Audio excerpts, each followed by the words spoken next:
Episode 18। अगले रोज में driver छोटा खान और महापारा के हमरा स्कूल गया। जी हाँ, हरफन मौला छोटा खान ड्राइवर भी था। स्कूल वसी रकबे पर फैला, जदीद तर्ज तालीम और तमाम सहूलियात से आरास्ता था। और क्यों ना होता, यहाँ पर मुल्क के गिने चुने अफराद के बच्चे पढ़ते थे जिनकी माहाना फीस एक मुतवस तबके के खानदान की माहाना आमदनी से भी ज्यादा थी। सालाना फीस इसके अलावा थी। किसी भी नए दाखिले पर स्कूल को भारी रकम एडमिशन फीस भी देना पड़ती थी। क्योंकि मेरा दाखिला पहले ही हो चुका था, इस मेयार के स्कूल में कॉपियों किताबों का झंझट वालिदैन की जिम्मेदारी नहीं होता। जूते से लेकर यूनिफॉर्म तक सब स्कूल मुहैया करता है। ये और बात है कि इस काम की वो कई गुना रकम वसूल कर लेता है। पहले दिन मेरा तारुफ और यूनिफॉर्म का नाप वगैरह देने में गुजरा। स्कूल सुबह 8 से दोपहर 3 बजे तक था। अक्सर बच्चे बल्कि लड़के लड़कियां स्कूल कंपाउंड में ही हॉस्टल की इमारतों में रहते थे, लेकिन कुछ उम्र के बच्चों के लिए अलग से रिहाइश का इंतजाम था। मेरा एक रस्मी सा टेस्ट हुआ था, हालांकि दाखिला मुझे पहले ही मिल चुका था। स्कूल असल में हाई स्कूल था, यानी यहाँ पर इंटरमीडिएट तक दर्जे थे। इस हिसाब से मुझे मजीद 2-3 साल यहाँ पढ़ना और तालीम हासिल करना था। इतना अरसा मुझे काजल से दूर रहना था। मुझे खदशा था कि पापा मुझे सरमा की छुट्टियों में भी वापस ना आने देंगे। वो काजल और मेरी खता भूले नहीं होंगे। सजा देना उनका मसला था, इसके बगैर वो रह ही नहीं सकते थे। एक हफ्ते में बंगले में खासी तब्दीलियां आई थीं। चारों तरफ दीवारें ऊंची करके उन पर खारदार तारों की बाड़ लगा दी गई थी। सारे दरवाजों के ताले बदले गए थे और जिन खिड़कियों पर ग्रिल नहीं थी उन पर ग्रिल लगा दी गई थी। गुल मोहम्मद अब कुल वक्ती मुहाफिज था। एक माली रोज आता। इसी तरह एक सफाई करने और कपड़े धोने वाली औरत थी। छोटा खान सुबह आता था और शाम को 7 बजे डिनर मुकम्मल करके वापस लौट जाता था। उसके अलावा ड्राइवर के फराइज भी अंजाम देता था। हफ्ते में एक बार एबटाबाद से जाकर सामान लाता था। इस दौरान में हसन अली ने अपनी पसंद से एक होंडा एकॉर्ड कार ले ली थी। जीप आम कामों के लिए और कार सुबह मुझे स्कूल छोड़ने और लाने के लिए थी। इसके अलावा हमें कहीं जाना होता तो यही कार इस्तेमाल की जाती थी। रफ्ता रफ्ता मैं तो स्कूल में सेट होने लगा। मेरा सुबह से दोपहर तक का वक्त स्कूल में गुजरता था। मेयार तालीम इतना अच्छा था कि स्कूल से आकर मुझे कुछ पढ़ने की खास जरूरत पेश नहीं आती थी। 1 घंटा आराम और खाने के लिए मिलता और रात 10:30 बजे सोने के लिए मैं अपने कमरे में चला जाता। सिर्फ वीकेंड पर रात 12 बजे तक जागने की इजाजत थी। जाहिर है इस सारे मामूल में मेरे पास इतना वक्त नहीं बचता था जिसे अपनी मर्जी से गुजार सकूं। इतवार वाले दिन हसन अली मुझे हाइकिंग के लिए लेकर जाता था और ये इतना मुश्किल काम था कि सारे हफ्ते की एक्सरसाइज एक तरफ और इतवार की हाइकिंग एक तरफ। हमारे आने के 1 हफ्ते के अंदर अंदर फोन भी लग गया था और जाहिर है उस पर जो पहली कॉल आई वो काजल की ही थी। 10 मिनट तक तो वो रोती रही। बमुश्किल मैंने उसको चुप कराया। पागल, ये बहुत महंगी कॉल है, इसे रोने धोने में ज़ाया मत करो, ना जाने कब तुम्हारी अम्मा आ जाए और कॉल काटनी पड़ जाए। मम्मा मुझे मना नहीं करेंगी। उसने रोते धोते चुप होकर मुझे मुत्तला किया। क्यों, क्या तुमने उनको फिर कोई धमकी दी है? हाँ, मैंने मम्मा से कहा है आप मुझे यूसुफ से बात नहीं करने देंगी तो मैं भी आपसे बात नहीं करूंगी। फिर कितने दिन बात नहीं की अपनी मम्मा से? पूरे 10 दिन। फिर उन्होंने मुझे इजाजत दे दी। तुमने भी सुधरना नहीं है। यूसुफ, तुम कब वापस आओगे? मैंने पापा से पूछा था, वो कह रहे थे कि तुम सर्दियों में आओगे। खुदा करे, वैसे मुझे पापा का इरादा बुलाने का लग नहीं रहा। ना चाहते हुए भी मेरे लहजे में तलखीसी आ गई, वरना वो मुझे यहाँ भेजते क्यों? मेयार तालीम कराची के स्कूल्स का भी आला ही है। मैंने पापा से मनवा लिया है, तुम कराची जरूर आओगे। तुमने उस लड़की मारिया से तो बात नहीं की ना? उसे मेरे फ़ोन नंबर का इल्म होगा तो बात करेगी ना, और मुझे भी उसके नंबर का पता नहीं है। मैं ज़रूर उसे कत्ल कर दूंगी। कुछ ऐसे ही मुहिब आमिज़ जज्बात उसके भी होंगे। लेकिन क्या बेहतर नहीं होगा कि हम उसे भूल जाएं और अपनी बात करें, मेरी और तुम्हारी? यूसुफ, पापा कह रहे थे जब तुम एबटाबाद से वापस आओगे तो तुम्हें इंजीनियरिंग पढ़ने के लिए लंदन भेजेंगे। यूसुफ, मैं भी लंदन जाऊंगी अगर तुम्हारे पापा ने इजाज़त दे दी तो। मैंने ठंडी सांस लेकर कहा। काजल ने पूरा 1 घंटा मुझसे बात की। अगर वो एक दौलतमंद बाप की औलाद ना होती तो उसके लिए मुझसे इतनी लंबी बात करना मुमकिन नहीं था। ये वो दौर था जब फ़ोन के नर्ख बढ़ा करते थे, उनमें कमी का रुझान नहीं था। उस 1 घंटे की गुफ्तगू के गालिबन 2-2.5 हज़ार का बिल बन गया होगा, जो उस वक्त एक आम शख्स की माहाना आमदनी के बराबर था। मेरा ये अंदाज़ा गलत साबित हुआ कि मारिया को मेरे नंबर का पता नहीं होगा। उस शाम जब मैं एक्सरसाइज करके नहाने के लिए ऊपर आया तो महापारा ने शरीर मुस्कुराहट के साथ कहा, उसी दीवानी का फ़ोन आया था। काजल का? अभी से पहले तो उससे बात हुई थी। मैं काजल की नहीं, मारिया की बात करी हूँ। अभी 5 बजे उसका फ़ोन आया था। मैंने तुम्हारी मसरूफियत का बताया तो उसने रात 10 बजे फ़ोन करने का कहा है। ओह नो, उसे यहाँ का नंबर कैसे मिल गया? यूसुफ, ढूंढने वाले तो खुदा को भी तलाश कर लेते हैं, ये तो महज एक फ़ोन नंबर है। ये सारी आफतें फ़ोन लगते नाजिल होना थी। नाशुक्रे हो, मोहब्बत मिल रही है तो उसको ठुकरा रहे हो। मैं बाज आया ऐसी मोहब्बतों से। खाना खाकर मैं ऊपर आया ही था कि फ़ोन की घंटी बजी। एक फ़ोन नीचे हसन अली के बेडरूम में था, दूसरा ऊपर गैलरी में। क्योंकि हसन अली और महापारा तफरी वाले कमरे में टीवी देख रहे थे, इसलिए फ़ोन मैंने रिसीव किया। दूसरी तरफ मारिया थी। कैसे हो यूसुफ? एकदम फिटफाट। बाय द वे, आप हैं कौन? मैं पहचान नहीं सका। गोया तुमने जाते ही मुझे भुला दिया। ओह मारिया, तुम? शुक्र है दूसरी कोशिश में पहचान गए। ये बताओ कि मेरी याद नहीं आई? आई थी। मैंने सफ़ेद झूठ बोला। फिर मुझे कॉल क्यों नहीं की? फ़ोन आज ही लगा ना, और देखो मैंने आज ही नंबर भी हासिल कर लिया। मुझे महापारा की बात याद आ गई, मैंने वही दोहरा दी। तलाश करने वाले तो खुदा को भी ढूंढ लेते, ये तो एक फ़ोन नंबर है। यूसुफ, मैंने तुम्हें दिन रात एक एक पल याद किया है, मुझे तुम्हारे सिवा कुछ याद नहीं। क्यों? मुझ में ऐसी क्या खास बात है? पता नहीं, लेकिन तुमने मुझे दीवाना कर दिया। मैं तुमसे मिलने के लिए आ रही हूँ। अभी? इस वक्त? इतनी पागल नहीं हूँ कि रात के इस वक्त चल पड़ूँ। कल सुबह निकलूंगी, शाम तक पहुँच जाऊंगी, रात तुम्हारे साथ रहूंगी और सुबह वापस। मेरे साथ? ऐसा मुमकिन नहीं है, महापारा बहुत मारेंगी।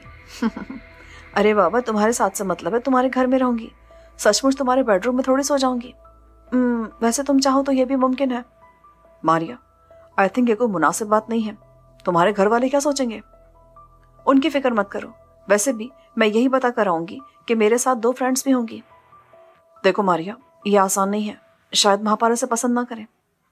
मैं उनसे बात कर चुकी हूँ, मेरे आने का सुनकर उन्होंने खुशी से वेलकम कहा था। यानी वो महापारा से बात कर चुकी थी। मैंने दिल में सोचा, मैं सुबह से शाम तक एक एक लम्हा मसरूफ रहता हूँ। स्कूल से 3 बजे वापस आता हूँ, फिर 8 बजे तक हसन अली के कब्जे में होता हूँ। रात 10 बजे तक मुझे सो जाने का हुक्म है। नो प्रॉब्लम, मैं कोशिश करूंगी कि कल ज़रा देर से आऊँ। परसों इतवार है, सारा दिन तुम्हारे साथ रहूंगी। इतवार को मुझे हाइकिंग पर लेकर जाएंगे। ये तो अच्छी बात है, मुझे भी हाइकिंग का शौक़ है, मैं भी तुम्हारे साथ ही चलूंगी।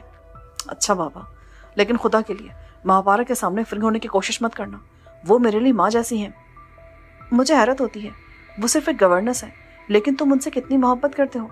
मुझे लगता है वो तुमसे जान भी मांगेंगी तो तुम दे दोगे। बिलाशुबा उन्होंने महज गवर्नेंस बन के नहीं पाला मुझे, बल्कि सचमुच माँ की सी मोहब्बत दी है, और वो बाकायदा गवर्नेंस नहीं है। जमशेद अली की दरख्वास्त पर उन्होंने ये जिम्मेदारी संभाली थी। सॉरी, मेरा मकसद उनकी इंसल्ट करना नहीं था, मैं तो खुद भी उन्हें पसंद करती हूँ।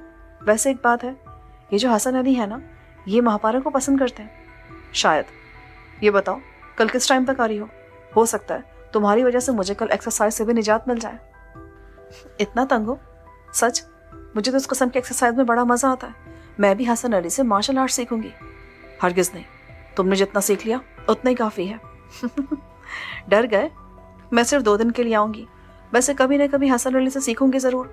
उस रोज़ तुमने जितनी जहानत और सुकून से उन डाकुओं पर काबू पाया, मेरा ख्याल है इस मुल्क का कोई 15 साल लड़का ऐसा नहीं कर सकता। वैसे वाकई तुम कम उम्र हो या मुझसे बचने के लिए बन गए थे? तुम महापारा से पूछ लेना, और बचा कौन कमबख्त है। राइट, मैं कल आ रही हूँ, तैयार रहना। खुदा करे कल रास्तों पर लैंडस्लाइडिंग हो जाए। मैंने दिल में दुआ की और मुंह से मरे हुए अंदाज में कहा, ओके। अच्छा ये बताओ कि मैं कैसी लगी? तुम अच्छी लगी। कहाँ से? आई मीन कहाँ से? कि तुम किस किस्म के सवाल करी हो, होश में तो हो? सॉरी अगर तुम्हें बुरा लगा तो। मैंने दिल में परेशान होकर सोचा, ये बला तो गले ही पड़ गई। काजल को पता चला तो मेरी जिंदगी अजाब में आ जाएगी। मैं पेरिस में भला था, बाहर आते दुश्मनों के साथ साथ मारिया जैसे दोस्त भी टूट पड़े। मारिया से बमुश्किल जान छुड़ाकर नीचे आया। महापारा को मारिया की आमद के बारे में बताया तो वो बोली, मैंने भी उसे दावत दी थी, अकेले बोर हो जाती हूँ, वो आ जाएगी तो मैं भी 2 दिन एंजॉय कर सकूंगी। मैं झंझला गया। वो आपको एंजॉय कराने नहीं, मेरी नाक में दम करने आ रही है। आपको काजल का पता है ना, अगर उसे पता चल गया ना तो मेरी जान पर बन जाएगी। हसन अली ने अफसोस से सर हिलाया। मैं भी किस बुज़दिल आदमी को तरबियत दे रहा हूँ, ये एक बच्ची से डरता है। वो बच्ची नहीं, आफत की परकाला है, और अगर औरत बच्ची भी हो तो उसे कम नहीं समझना चाहिए। और जहाँ तक बहादुरी का ताल्लुक है, मैंने बड़े बड़े दिलेरों को औरत के सामने गिड़गिड़ाते देखा है। हसन अली झेप गया। बहुत बोलने लगे हो बरखुरदार। वैसे काजल को पता कैसे चलेगा? फिर मारिया भी अच्छी लड़की है। उसने जिस तरह तुम्हारे साथ मिलकर उन डाकुओं का मुकाबला किया था, उसने मुझे मुतासर किया। आप ऐसा करें, उसे अपनी शागिर्द बना लें। वैसे भी वो आपसे सीखने के लिए बेचैन है। मेरा ख्याल इसमें कोई हर्ज नहीं है। मैं यहाँ से फरार हो जाऊंगा अगर आपने उसे तरबियत देने के लिए यहाँ बुलाया। फिर आप जमशेद अली को जवाब देते रहिएगा। बेवकूफ़, ये तुम्हें सिर्फ सता रहा है। और कैसे मर्द हो, एक लड़की को काबू नहीं कर सकते? लड़के तो दर्जन भर लड़कियों को बैक वक्त उल्लू बनाते हैं। महापारा ने कहा, फिल वक्त तो एक ने मुझे बना रखा है। यू डोंट वरी, अगर काजल को पता चल भी गया तो मैं उससे कह दूंगी कि मारिया को मैंने बुलाया था। अगर उसने यकीन किया तो? मैंने उठते हुए कहा, अब आप दोनों भी सो जाएं। महापारा झेप गई थी। अगले रोज मुझे वक्त पर उठाया गया। मुझे हैरत हुई थी कि वो अक्सर रात 1-2 बजे सोया करती थी। उनको मुताल्लिक की आदत थी, इसके बगैर उन्हें नींद नहीं आती थी। उस पर भी फजर के वक्त बेदार हो जाया करती थी। पैलेस में वो नमाज पढ़कर अपने लिए 1 कप कॉफ़ी बनवाकर लॉन पर चली जाती थी। वहाँ उस वक्त तक चहलकदमी किया करती थी जब तक मुझे उठाने का वक्त नहीं आ जाता था। फिर आकर मुझे उठाती और तैयार करा के स्कूल के लिए रवाना करती थी। मैंने उठकर उनकी तरफ देखा। मॉम, क्या यहाँ भी चहलकदमी करती हैं? ओह नो, बाहर गजब की सर्दी होती है, लेकिन साथ ही हवा में ऐसी ताजगी और महक है, लगता है जैसे दुनिया अभी अभी वजूद में आई है। यूसुफ, तुम भी सुबह के वक्त बाहर निकला करो। नहीं भाई, मुझे तो माफ़ी रखिए। मैंने बाथरूम की तरफ जाते हुए कहा, उस्ताद मोहतरम मेरे साथ जो सलूक करते हैं, उसके बाद मुझ में सुबह सवेरे उठने की कतई हिम्मत बाकी नहीं रहती। मैं तो बस स्कूल जाने के ख्याल से उठ जाता हूँ। काहिल कहीं के। जल्दी से तैयार होकर नीचे आ जाओ, छोटा खान ने नाश्ता तैयार कर लिया है। छोटा खान ने मेरे पसंदीदा पराठे और ऑमलेट बनाया था, साथ ही नमकीन मक्खन था। मैंने सैर होकर खाया। इस दौरान में हसन अली भी तैयार होकर आ गया था। वो सुबह सवेरे उठकर नाश्ते का आदी था। वो सिर्फ सुबह और शाम का खाना लेता था। उसके मुकाबले में मैं 4 बार ज़रूर खाता था। भूख मेरी कमज़ोरी थी, बर्दाश्त नहीं होती थी। हसन अली मेरे साथ ही स्कूल तक जाता था। रास्ते में मेरी हिफाजत के लिए वो पूरी तरह मुसल्ला होकर जाता था। उसके बगली होल्स्टर में 2 अदद पिस्टल होते थे। इसके अलावा बराबर वाली सीट तले शॉर्ट गन बम फाजिल कारतूसों के मौजूद रहा करती थी। 1 मिनट में वो हरकत में आकर हमलावरों पर आगो आहन की बारिश कर सकता था। बरखुरदार, मैं देख रहा हूँ आजकल तुम लड़कियों पर ज्यादा ही तवज्जो दे रहे हो। मैं? मेरा तो खाली लड़कियां मेरी तरफ ज्यादा तवज्जो दे रही हैं। यार, ये खेल ऐसा ही होता है। बेनियाजी ही सबसे बड़ी तवज्जो होती है। अगर तुम्हारी तवज्जो काजल और मारिया की तरफ ना होती तो तुम उनकी परवाह ही ना करते, अपने हाल में मगन रहते। अब तुम उनके बारे में फिक्रमंद रहते हो, उनके बारे में सोचते हो, गोया तुम उनकी तरफ मुतवज्जो हो। मैंने गौर किया। हसन अली ने दुरुस्त कहा था। वाकई मुझे उस तरफ तवज्जो नहीं देनी चाहिए थी कि मारिया आ रही है या वो मुझसे कुछ तवक्कात रख रही है।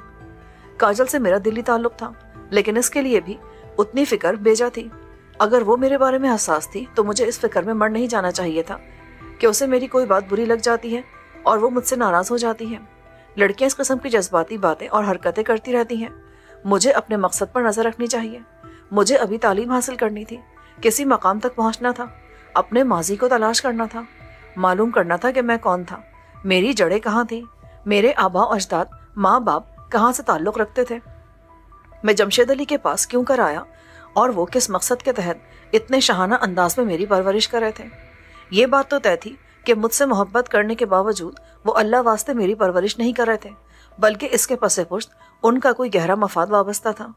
एक बार उन्होंने मुझे जानशीन बनाने की बात की थी। बंदा इस मामले में नातजुर्बेकार है, आप ही कुछ रहनुमाई फरमाएं। मैंने एतराफ़ किया, मैं भी इस उम्र से गुजरा हूँ। महापारा से वाकफियत उस जमाने से ही है। मुद्दत से है ये आतिश भड़की हुई। मैं हंस पड़ा। हसन अली झेम गया।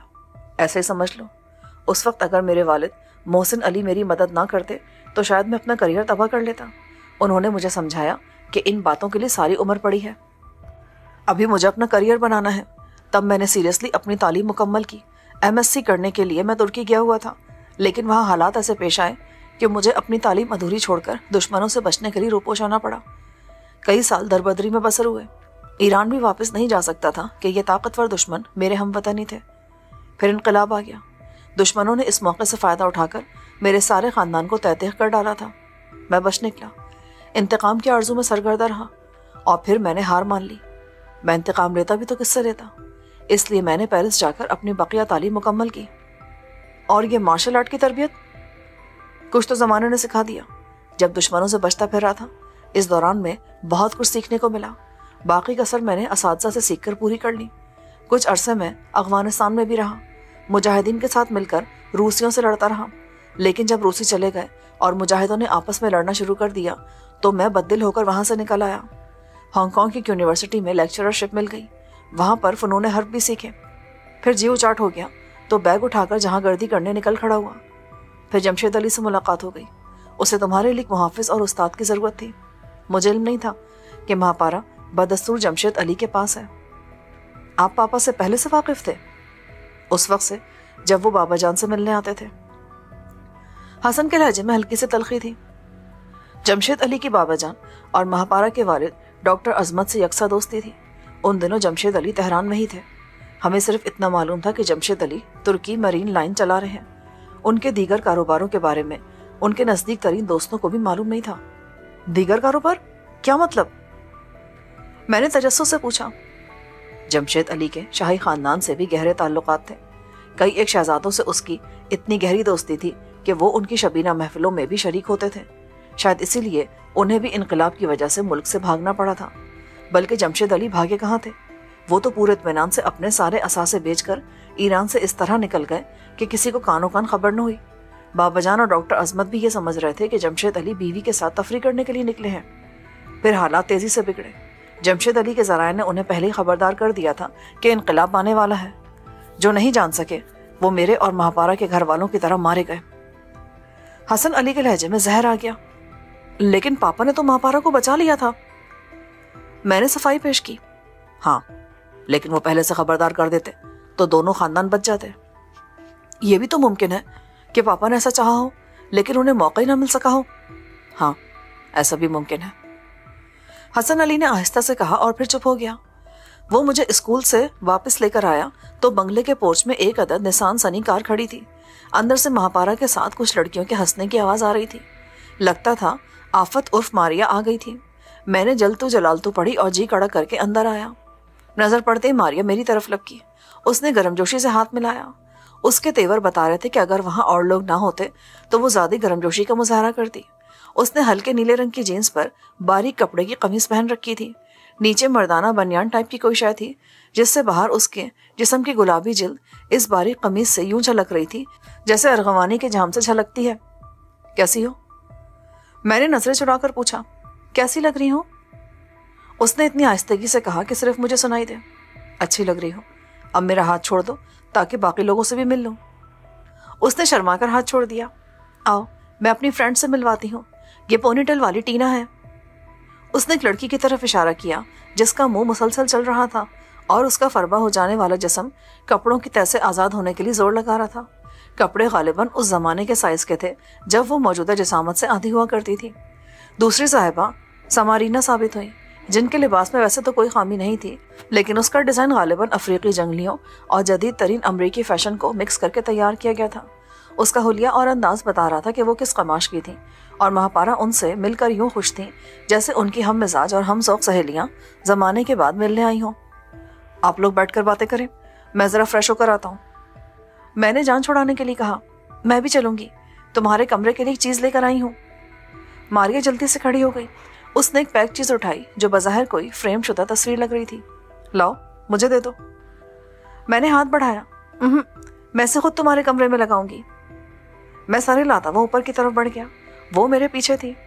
کمرے میں داخل ہوتے وقت میرا خیال تھا کہ مجھے اس کی پیش قدمی کے لیے تیار رہنا چاہیے، لیکن اندر آ کر ماریا نے پہلے کمرے کا جائزہ لیا۔ واؤ یوسف، کمرہ تو بہت شاندار ہے۔ فرنیچر کتنے یونیک ڈیزائن کا ہے، کیا خیال ہے اس سینری کو میں اس دیوار پر لگا دوں؟ اس نے بستر کے سامنے والی دیوار کی طرف اشارہ کیا۔ جہاں مرضی لگا دو، لیکن پہلے دکھاؤ تو ہے کیا چیز۔ اس نے تصویر پر لگا کاغذ پڑھا۔ یہ کسی مصور کی بنائی ہوئی تخیلاتی تصویر تھی۔ ایک حسین پجارن آنکھیں بند کیے دیوتا کے سامنے کھڑی ہے۔ اس نے باریک سا لباس پہن رکھا تھا جس میں اس کے تراشے بدن کے سارے عنصر نمایاں ہو رہے تھے۔ کیسی تصویر ہے؟ اچھی ہے، لیکن کیا یہ میری عمر کے لحاظ سے بڑی نہیں؟ वो तस्वीर रखकर मेरे पास चली आई। जज्बात उम्र के लिहाज से तो नहीं होते। उसने मेरे सीने पर सर रख दिया। मैं तुमसे 5 साल बड़ी हूँ, मोहब्बत करती हूँ तुमसे, तुम मेरे जज्बात को समझते हो, लेकिन तुम खुद एक 12 साल की लड़की से मोहब्बत करते हो। वो इस मोहब्बत को समझती है। हर उस लड़की सियासत करती है जो तुम्हारे नज़दीक आती है। फिर मोहब्बत में उम्र कहाँ से आ गई? अरे भाई, मैं अपनी उम्र की बात कर रहा था, इसमें मोहब्बत कहाँ से आ गई? मैं कह रहा था कि ये तस्वीर किसी बड़ी उम्र के शख्स के कमरे में अच्छी लगेगी। क्यों, कि लड़की तुम्हें अच्छी नहीं लग रही? मैंने दिल में कहा, अच्छा बीबी, तुम भी क्या याद करोगी? फिर तस्वीर के पास जाकर बगौर पुजारन का मुआयना किया और खासी देर तक करता रहा, हत्ता कि मारिया बेचैन होकर खुद भी मेरे पास चली आई। क्या देख रहे हो? ठीक कहा था तुमने, ये लड़की वाकई गैर मामूली हुस्न रखती है। इसके खद्दोखाल, नक्कूश, सरापा, एक एक चीज देखने के लायक है। उसके बाद मैंने लड़की के जिस्मानी महासिन पर सर के बालों से लेकर एड़ी तक इतनी तफसील से रोशनी डाली कि मारिया का गुस्से और शर्म से बुरा हाल हो गया। उसने खिसिया कर कहा, ये क्या बकबक कर रहे हो? मैंने ये तो नहीं कहा था।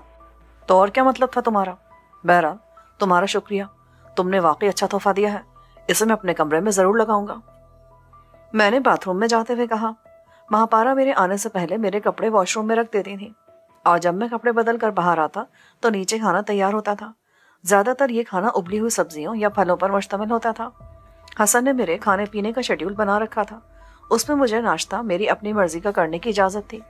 लंच में पहले ही बयान कर चुका हूँ। डिनर के अलावा मेरे लिए ख़ास तौर से खमीरी रोटी बनती थी। गोश्त भी ख़ास अंदाज में भुना जाता था। उसमें कोई घी या तेल नहीं डाला जाता था। ये गोश्त बेशक हल्के से नमक के साथ खासा बेमज़ा होता था, लेकिन 4 घंटे की एक्सरसाइज और वेट लिफ्टिंग के बाद मेरा भूख से ऐसा बुरा हाल होता था कि मैं उबला हुआ चमड़ा खाने के लिए भी तैयार हो जाता था। मैं चेंज कर रहा था कि मेरे कमरे से छनाके की आवाज़ आई। मैं मुस्कुरा गया।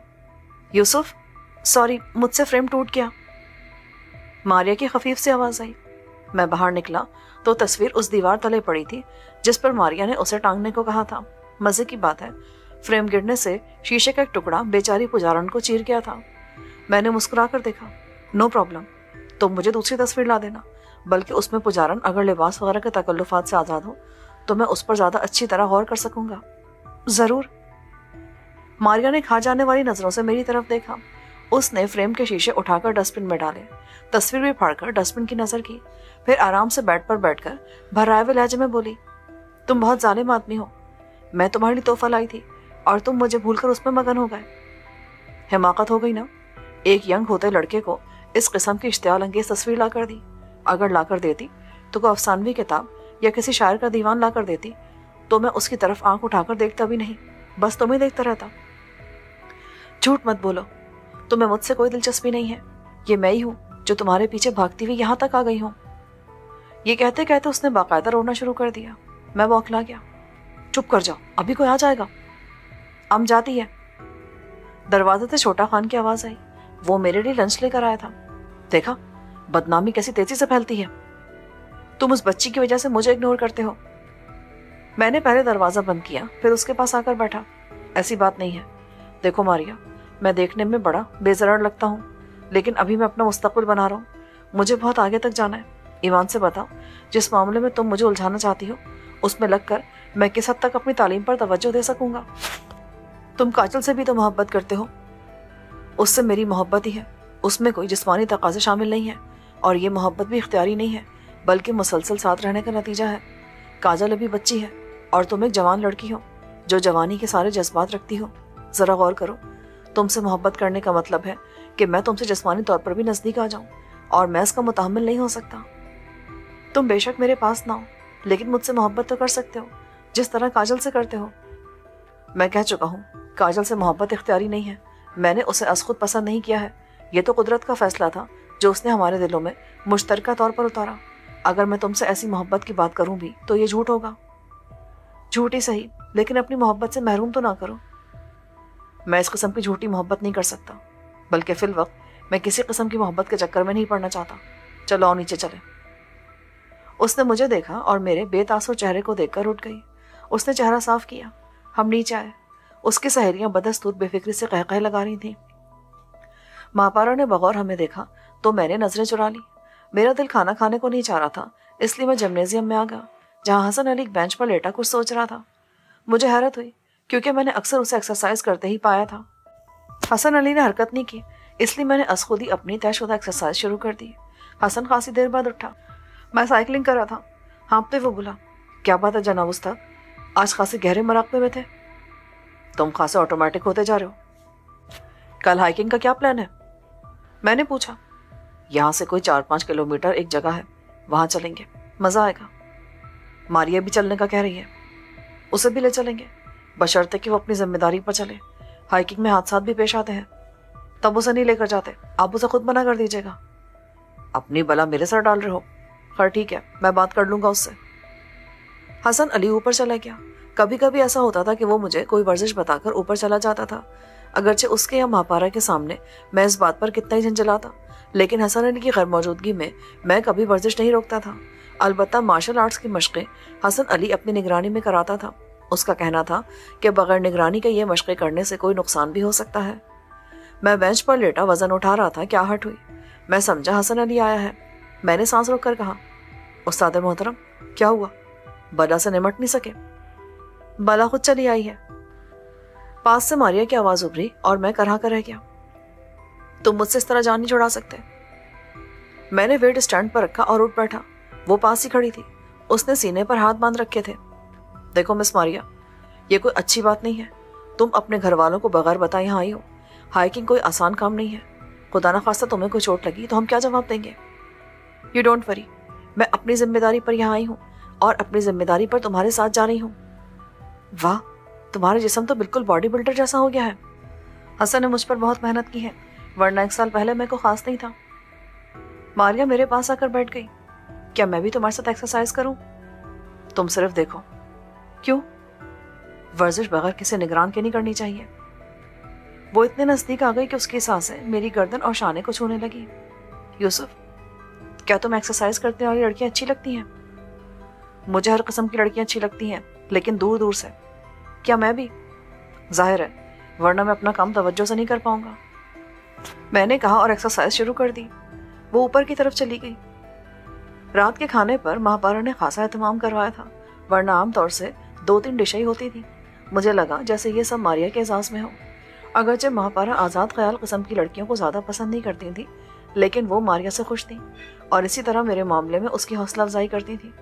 مجھے کسی قدر حیرت تھی کہ وہ کاجل کے بارے میں میرے جذبات و احساسات سے اچھی طرح واقف تھیں، اس کے باوجود ماریا کی حوصلہ افزائی کر رہی تھیں۔ وہ بھی ان کے ساتھ بے حد خوش تھی۔ اس کی سہیلیاں بور ہو رہی تھیں اور ان کا ارادہ تھا کل تفریح کے لیے ایوبیا کی طرف جائیں گی۔ ماریا ہمارے ساتھ ہی رہتی۔